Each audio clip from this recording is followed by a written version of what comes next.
Assalamualaikum warahmatullahi wabarakatuh. Innal hamdalillah nahmaduhu wa nasta'inuhu wa nastaghfiruh wa na'udzu billahi min syururi anfusina wa min sayyiati a'malina. May yahdihillahu fala mudhillalah wa may yudlilhu fala hadiyalah. Asyhadu an la ilaha illallah wahdahu la syarikalah wa asyhadu anna Muhammadan abduhu wa rasuluh man la nabiyya ba'dah.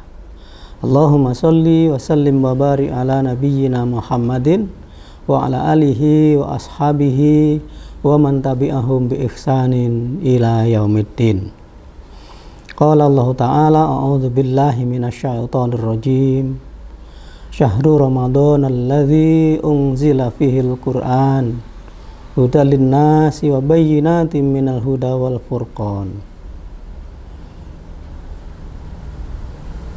Wa qala Rasulullah sallallahu alaihi wasallam man shoma ramadana imanan wa ihtisaban ghufira lahu ma taqaddama min dzambi.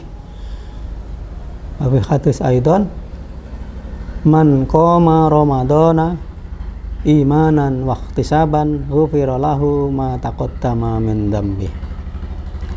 Shadaqallahul azim. Ibu Kepala Sekolah SMK Muhammadiyah 1 yang kami hormati, pula Bapak Ibu Dewan Guru, staf dan juga karyawan, anak-anakku sekalian, siswa-siswi SMK Muhammadiyah 1 Samarinda yang saya cintai dan saya banggakan. Tidak ada kata yang tepat untuk diucapkan selain memanjatkan puja dan puji syukur kehadirat Allah Subhanahu wa taala biqauli alhamdulillahirabbil alamin. Karena atas rahmat, nikmat dan karunia-Nya Allah Ta'ala telah memberikan kepada kita kesempatan, kesehatan, keimanan, dan Islam.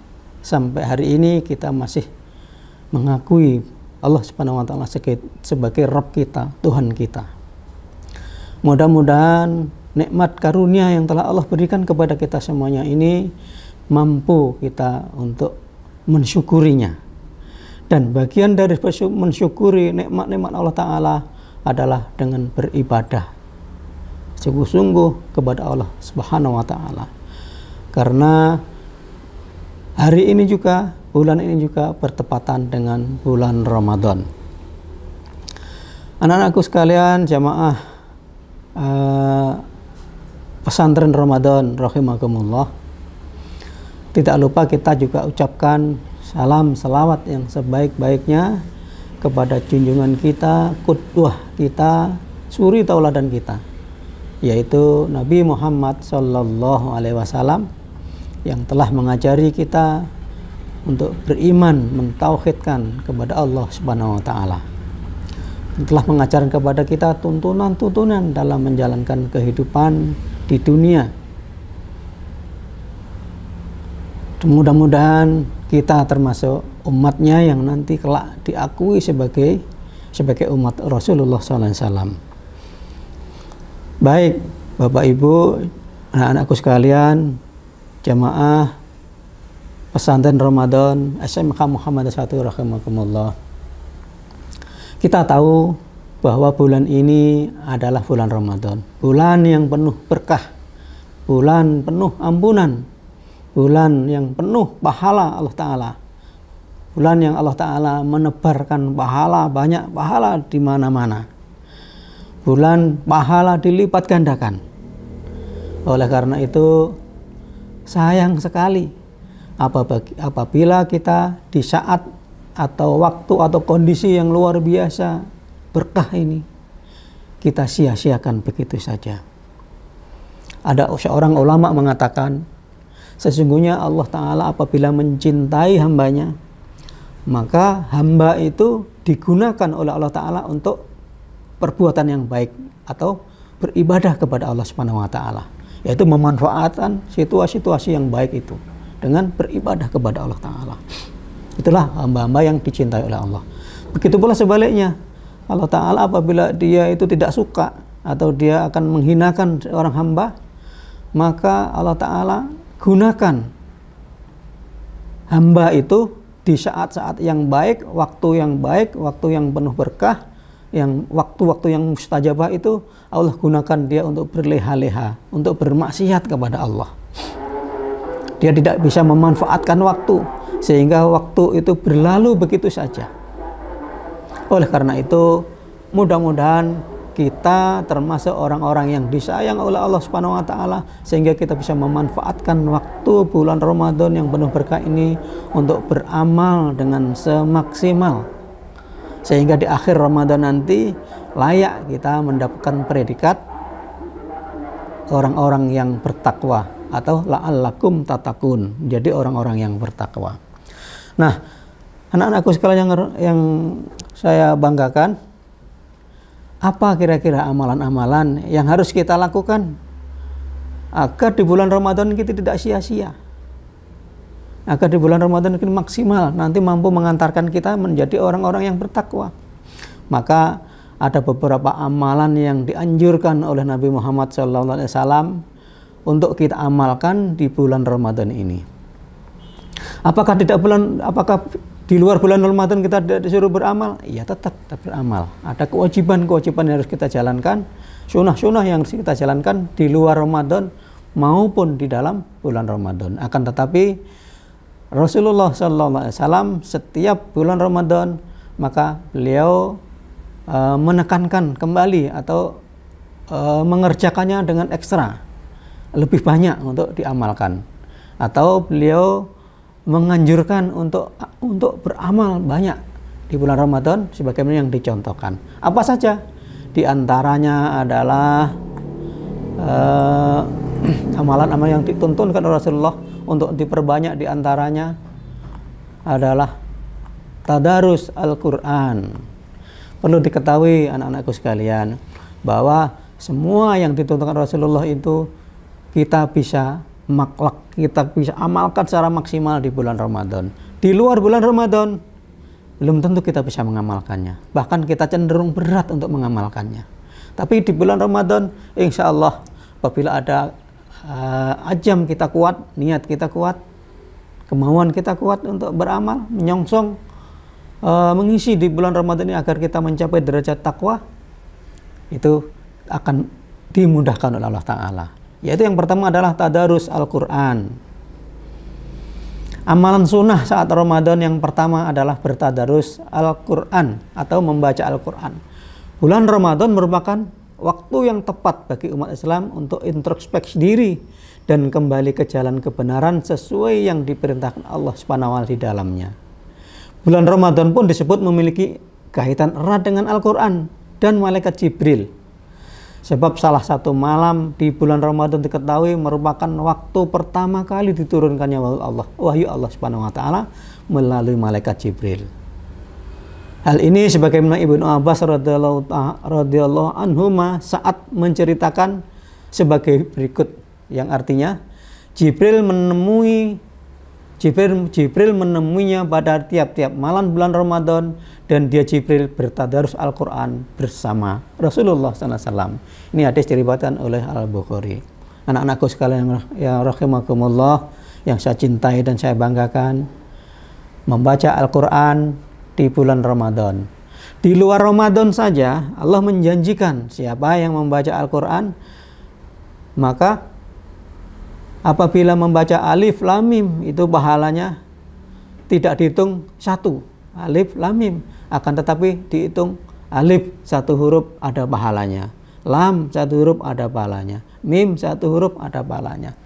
Alangkah baiknya, alangkah besarnya pahala di bulan Ramadan, karena perlu diketahui bahwa di bulan Ramadan Allah melipat gandakan pahala amal perbuatan manusia. Amalan yang wajib itu diganjar berlipat 70 sampai 700 sampai bahkan 1000. Amalan sunnah dilipat gandakan juga.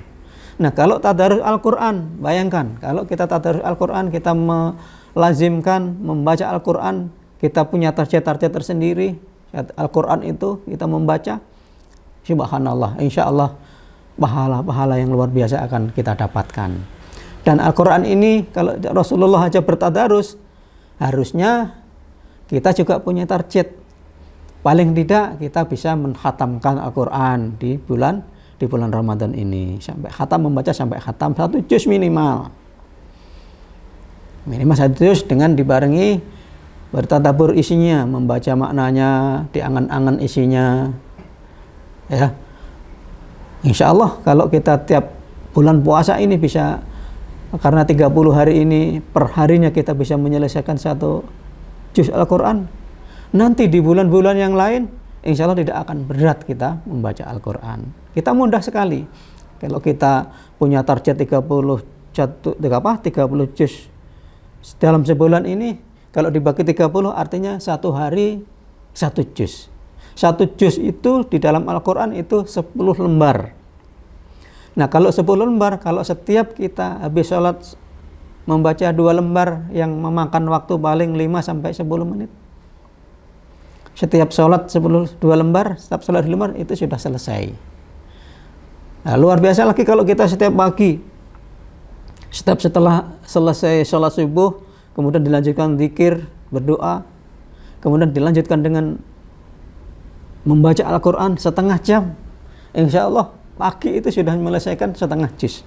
Karena rata-rata membaca Al-Quran itu satu setengah jam itu bisa selesai setengah juz. Nah luar biasa. Bahkan kita akan bisa lebih itu dari target. Kalau targetnya 1 juz 1 hari, kalau pagi aja sudah punya tabungan setengah juz, mungkin siang 2 lembar, siang 2 lembar lagi, nanti habis asar, habis maghrib, kemudian habis tarawih, nah kita bisa lebih daripada 1 juz. Dan insya Allah kalau kita rajin membaca Al-Quran, kita rajin tadabbur, mempelajari mana isinya, insya Allah hidup kita akan dituntun, dibimbing oleh Al-Quran. Kita tahu Al-Quran adalah hudal lil muttaqin, petunjuk bagi orang-orang yang takwa. Kalau kita rajin membaca, mempelajari, tadabbur dengan Al-Quran, insya Allah hidup kita akan dibimbing. Hudal lil muttaqin, petunjuk bagi orang-orang takwa, dibimbing menjadi orang-orang yang bertakwa. Anak-anakku sekalian, rahimakumullah. Amalan yang dianjurkan berikutnya oleh Rasulullah adalah makan sahur. Makan sahur adalah sunnah Rasulullah. Sunnah saat Ramadan yang diberikan adalah makan sahur. Sebagian orang menganggap makan sahur sebelum menjalankan ibadah puasa Ramadan bukanlah suatu yang wajib. Ya, memang bukan wajib, itu adalah sunnah dan itu mengandung keberkahan. Ada hadis yang mengatakan makan sahur adalah berkah. Maka janganlah kalian meninggalkannya walau kalian hanya meminum seteguk air, karena Allah dan para malaikat mendoakan orang-orang yang makan sahur. Oleh karena itu kita mesti harus atur pola tidur kita agar pagi kita bisa bangun sahur tidak kesulitan. Nih, paling tidak jam 10 kita sudah harus tidur. Jam 10 tidur artinya kalau kita bangun jam 3 sudah 5 jam. Kalau bangun jam 4 itu masih memiliki waktu 1 jam untuk sahur, untuk jam 5. Wah, itu cukup. Akan tetapi kalau kita pola tidur kita nggak kita atur, tidurnya larut malam jam 1, jam 2, tidak tadarus Al-Quran, tapi tadarus HP, membaca WhatsApp, chattingan kemana-mana, atau main game, ya susah untuk bangun. Makan sahur susah, kesulitan. Bangun malam, qiyamul lail, tahajud akan kesulitan.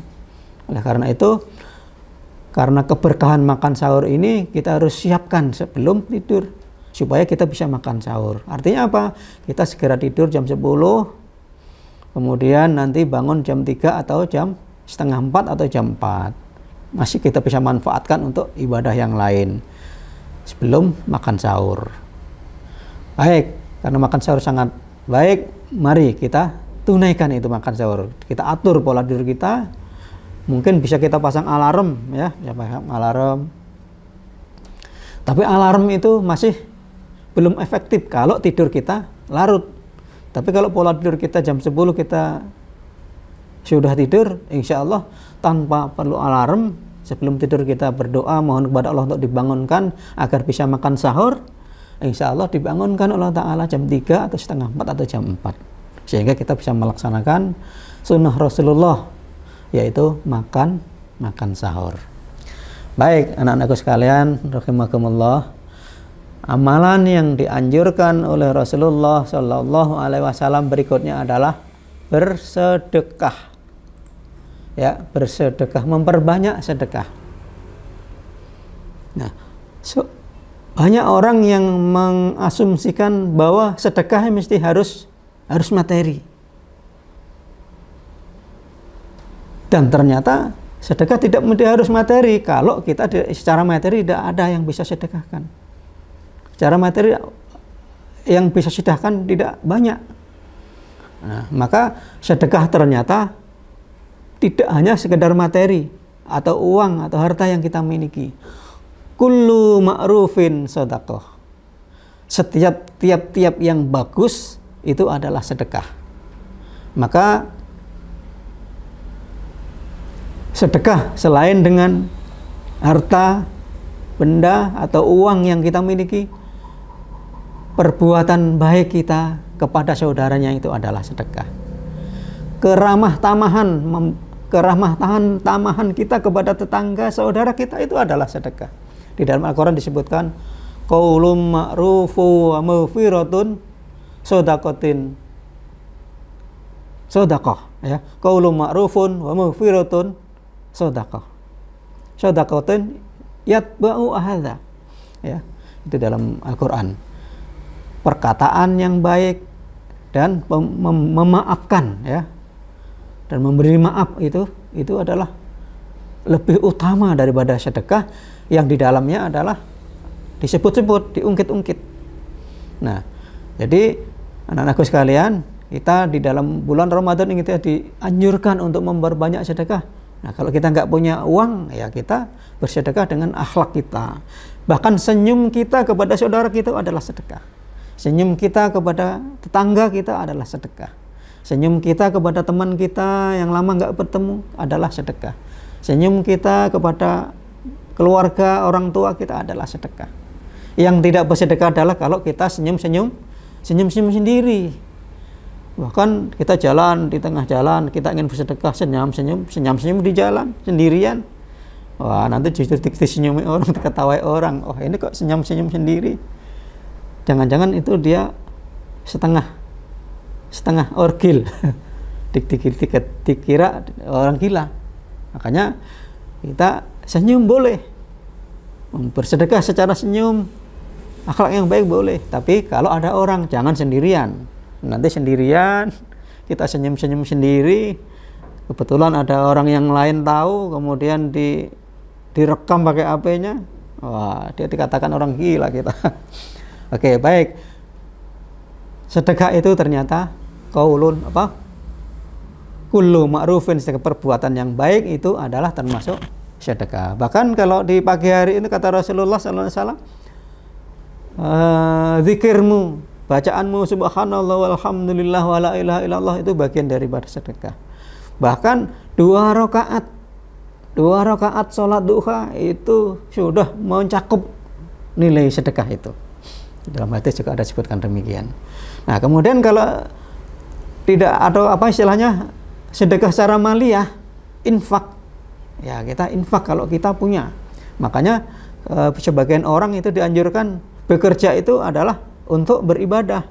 Bekerja mencari uang untuk bisa berinfak. Kita niat bekerja supaya kita bisa berinfak. Kita niat bekerja supaya kita bisa membayar zakat. Nah, itu bagiannya. Dan di bulan Ramadan ini, ya paling tidak kita punya kebiasaan, membiasakan untuk setiap hari bersedekah semampu kita. Kalau kita uangnya banyak, ya bisa bersedekah dengan banyak. Kita mampunya 2.000 tiap hari, ya itu lebih baik daripada tidak sama sekali. Oleh karena itu Rasulullah SAW mengajarkan di bulan Ramadan ini untuk memperbanyak bersedekah. Oke. Berikutnya Rasulullah mengajarkan selalu untuk berdoa. Allahumma innaka afun karim tuhibbul afwa fa'fu anna. Allahumma innaka afuwun karim tuhibbul afwa fa'fu anni. Untuk selalu banyak-banyak untuk memohon maaf, memohon ampun kepada Allah Ta'ala. Allahumma innaka afuwun karim, ya Allah, sesungguhnya Engkau Maha Pemaaf, Maha Mulia. Tuhibbul afwa fa'fu anni. Engkau mencintai memaafkan, maka maafkanlah kami ya Allah. Nah, itu doa dianjurkan Rasulullah untuk sering-sering dilafadzkan atau dipanjatkan kepada Allah Subhanahu wa taala, terutama di hari-hari 10 hari terakhir. Itu Rasulullah mengajarkan umatnya untuk selalu untuk memohon kepada Allah. Allahumma innaka afuwun karim tuhibbul afwa fa'fu anni. Allahumma innaka afuwun karim tuhibbul afwa fa'fu anni. Oke, insyaallah anak-anak semuanya sudah dihafal itu. Dan kalau sudah dihafal, ya diamalkan. Ya, tiap malam, tiap hari, tiap habis sholat kita panjatkan doa itu kepada Allah Subhanahu wa taala. Baik anak-anakku sekalian, berikutnya Rasulullah mengajarkan kepada kita di bulan Ramadan ini untuk memberi makan orang yang berpuasa. Artinya apa? Memberi makan itu ya memberi takjil atau memberi orang untuk berbuka puasa. Dan hari ini banyak itu lembaga-lembaga, kemudian rumah-rumah ibadah yang menerima sedekah itu, mengelola sedekah itu. Bahkan di langgar-langgar di masjid-masjid itu melayani orang-orang yang ingin memberikan sedekah kepada orang-orang yang berpuasa. Karena sesungguhnya orang-orang yang memberi makan atau memberi buka orang yang berpuasa itu pahalanya luar biasa. Bahkan Rasulullah mengatakan dalam hadis yang diriwayatkan oleh Tirmidzi, barang siapa yang memberikan makanan untuk berbuka bagi orang yang berpuasa, maka dia akan mendapatkan pahala sebagaimana orang tersebut, sebagaimana orang yang berpuasa itu, tanpa mengurangi sedikit pun pahala orang itu. Ya, luar biasa. Orang kita yang memberi buka saja itu pahalanya sama dengan orang yang berpuasa. Kita mendapatkan pahala orang yang berpuasa itu. Dan yang orang yang berpuasa tidak dikurangi pahalanya.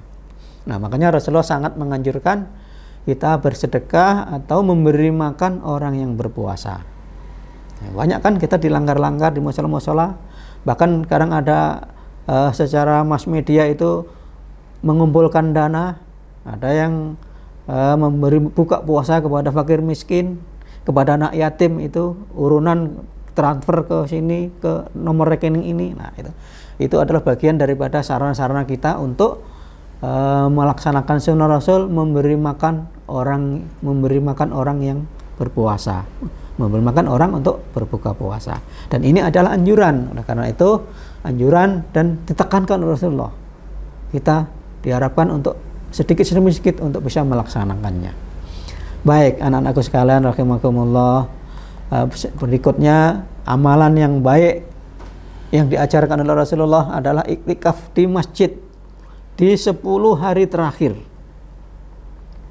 Di 10 hari terakhir bahkan Rasulullah itu mengencangkan perutnya, ikat pinggangnya dikencangkan. Kemudian beliau Rasulullah di masjid, tidak pulang-pulang, berzikir, memusatkan perhatian hanya beribadah kepada Allah Subhanahu wa taala.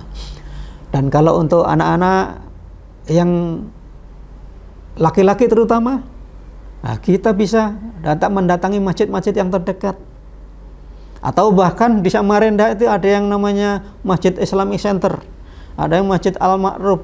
Bahkan tahun ini mungkin ada masjid yang baru dibangun itu, yang di belakang gubernur itu apa itu? Mungkin mengadakan iktikaf bersama. Nah, bisa, kalau tidak ada tempat yang terdekat, bisa mendatangi tempat ini untuk iktikaf. Tapi ingat, niatnya betul-betul dalam rangka beribadah iktikaf.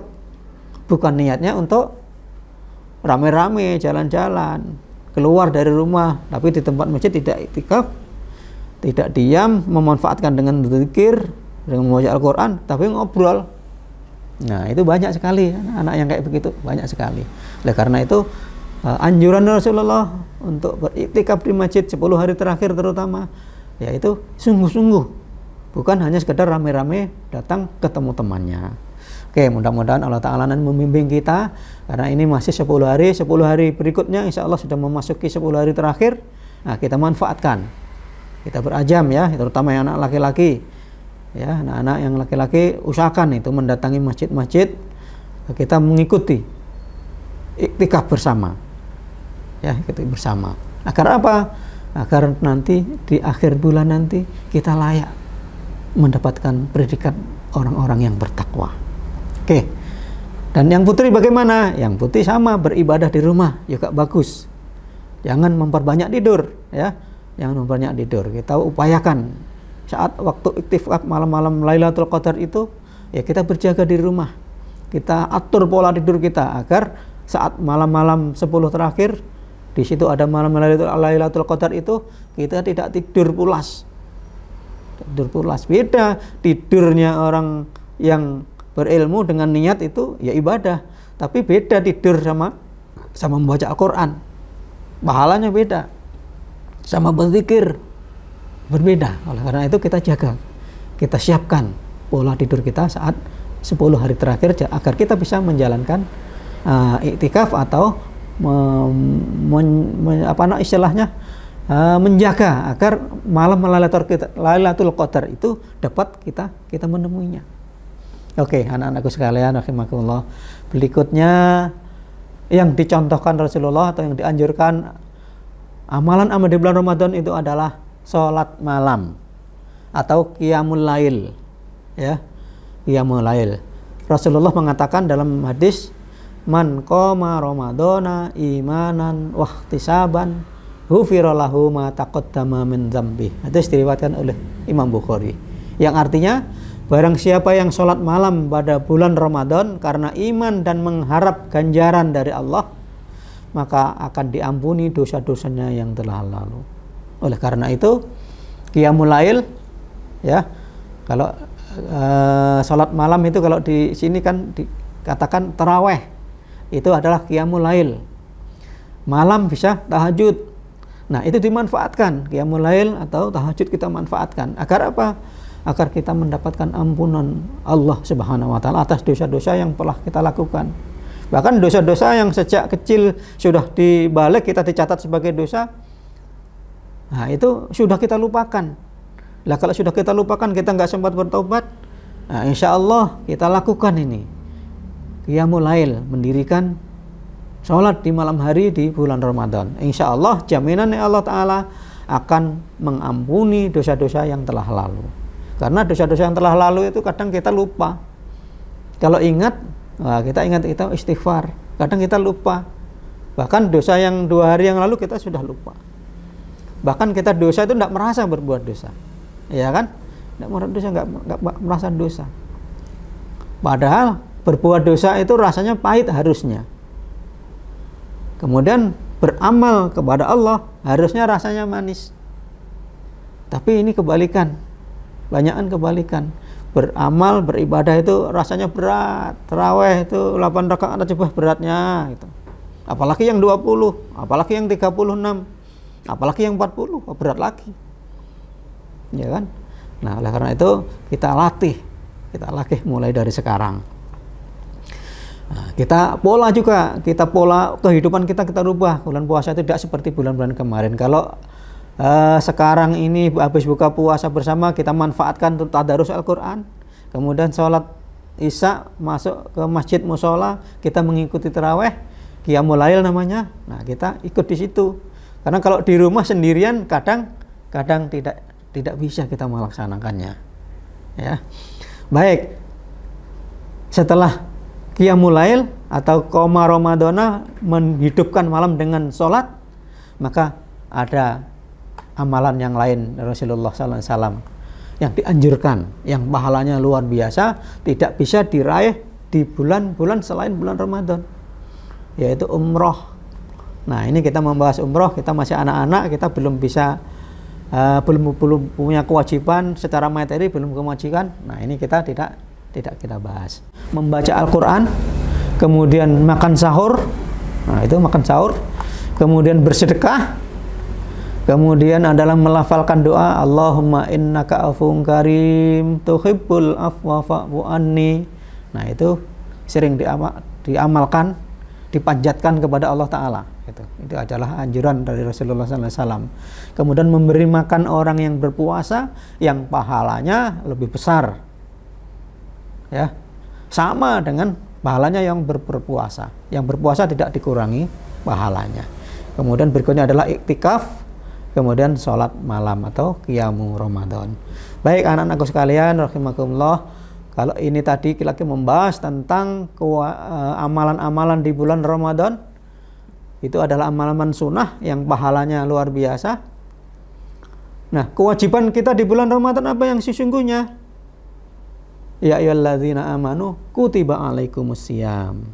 Kewajiban kita di bulan Ramadan yang pokok adalah menjalankan ibadah puasa sesuai dengan syarat dan rukunnya. Dan hari ini, sore ini, pagi hari ini saya akan menyampaikan apa aja kira-kira hal-hal yang membatalkan setelah kita berpuasa. Kira-kira apa saja yang membatalkan puasa itu?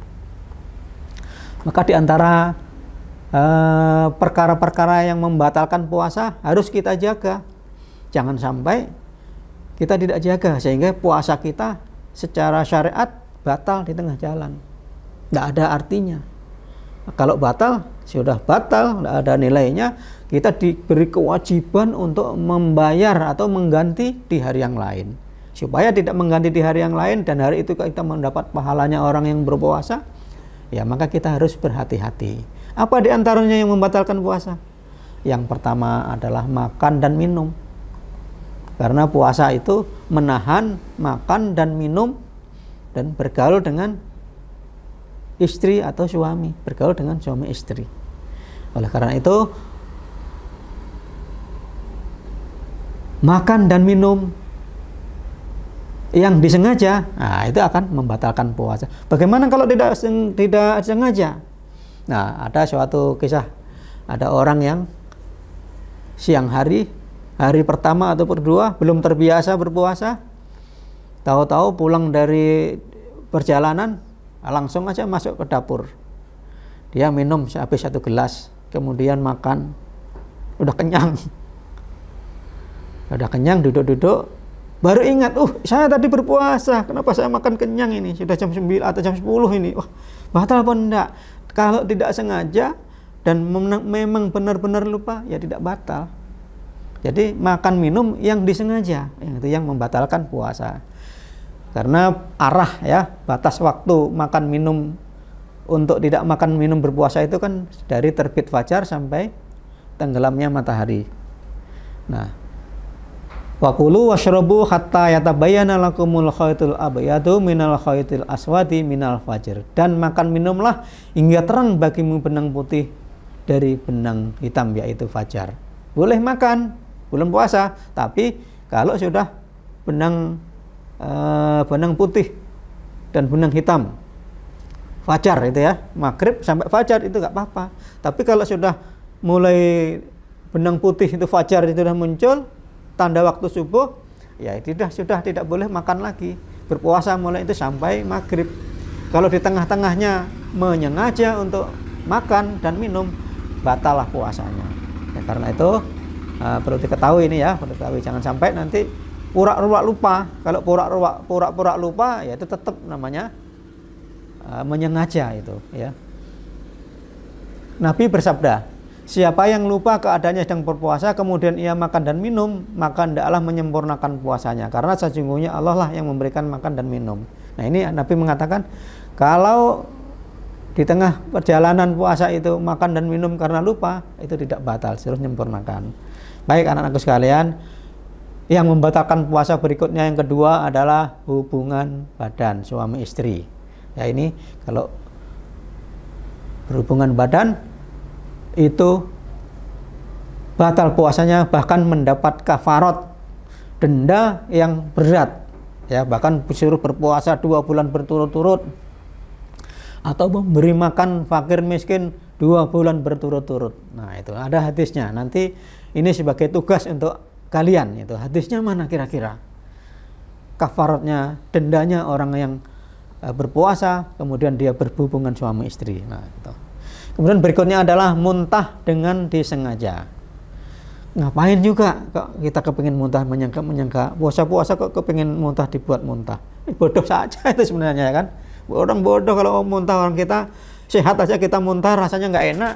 Ini malah disengaja kepingin membatalkan puasa, pengen batal puasanya, dibuat muntah, digorok-gorok tenggorokannya, dikorek-korek pakai tangan. Ya bodoh aja itu.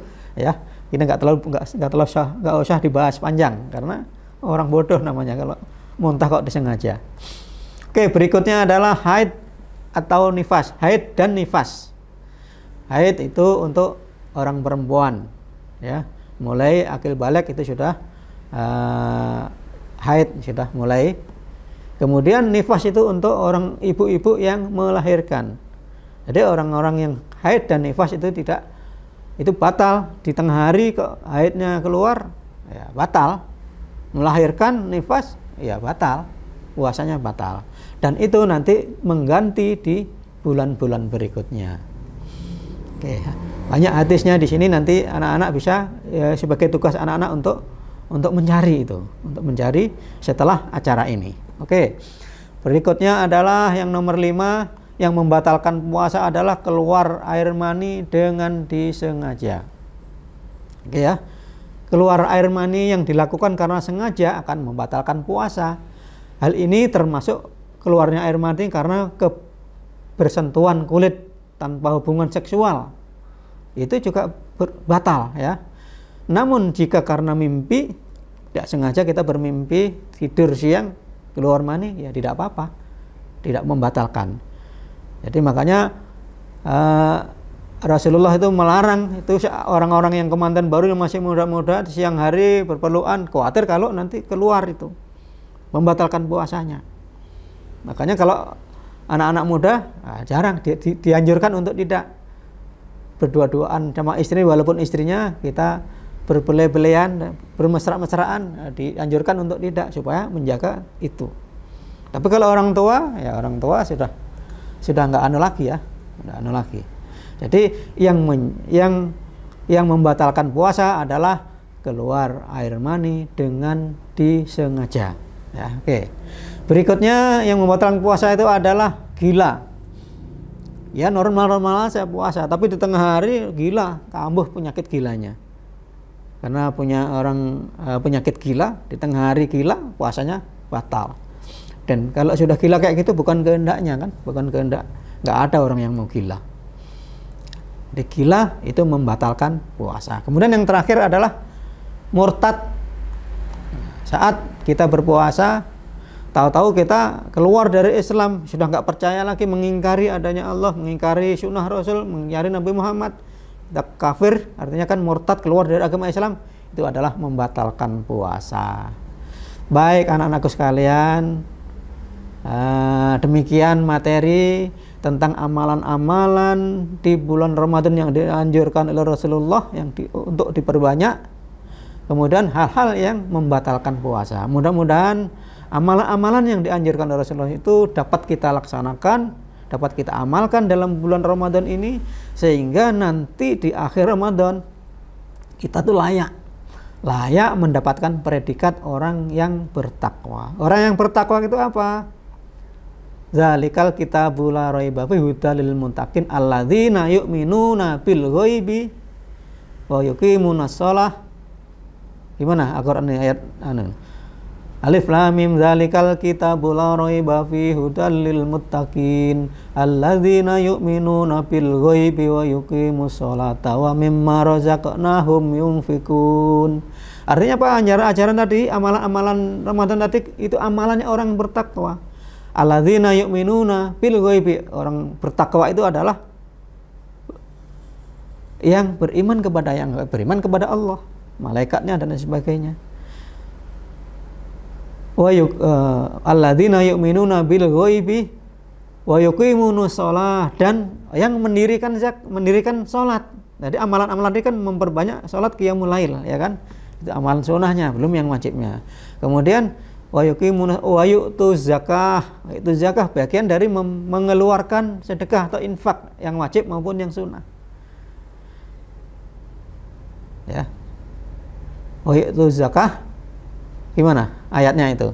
Alladzina yu'minuna bil ghaibi wa yuqimuna sholata wa mimma razaqnahum yunfikun, mengeluarkan harta yang Allah berikan kepada mereka. Jadi mengamalkan anjuran Rasulullah itu bagian bentuk daripada orang-orang yang bertakwa. Kalau kita amalkan terus-menerus selama 1 bulan, itu akan menjadi kebiasaan, sehingga setelah Ramadan kita ke 11 bulan berikutnya kita beramal itu akan ringan. Baik anak-anakku sekalian, mudah-mudahan apa yang saya sampaikan ini bermanfaat, khususnya untuk saya sendiri juga yang menyampaikan, dan juga anak-anak kita semuanya yang mendengarkan. Kita akhiri acara pada hari ini dengan berdoa, mudah-mudahan Allah Ta'ala membimbing kita, menuntun kita, memberikan kesehatan kepada kita semuanya, sehingga kita dapat beramal maksimal di bulan Ramadan, sehingga Ramadan ini adalah milik kita. Amin ya Rabbal Alamin. Kurang lebihnya mohon dimaafkan. Wabillahi taufik wal hidayah. Wassalamualaikum warahmatullahi wabarakatuh. Jangan lupa komen, subscribe,